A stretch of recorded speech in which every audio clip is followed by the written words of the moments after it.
Qualcuno si è immolato per la causa e si è tagliato. Vabbè. Non si può dire che non hai dato tutto te stesso. C'è il mio sangue su questa. Hai sputato sangue, anzi hai versato sangue. Papà ci sta dando una mano, oltre che aver tagliato i pezzettini, si sta riempiendo tutte le parti della portellone dietro con l'Armaflex. Allora, essendoci dei pezzi che sono in sbieco tipo questi, facciamo la misura con del cartone in modo da fare già i tagli abbastanza precisi.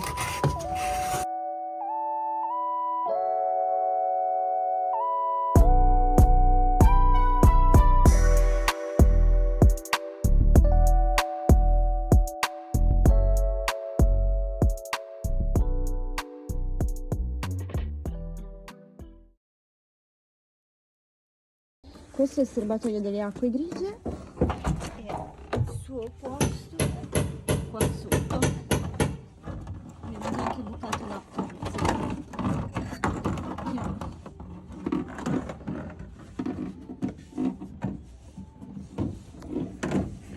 Allora, dopo aver fatto portiere e soffitto, adesso iniziamo con l'Armaflex da 6 mm per tutto il pavimento. Adesso abbiamo iniziato con il sedile del passeggero e continueremo con quello del conducente per poi fare tutta la parte posteriore.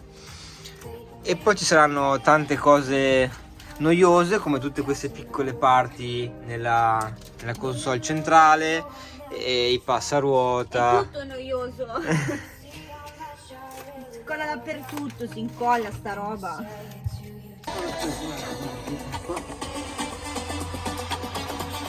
Rimontiamo. Adesso non ti trovi.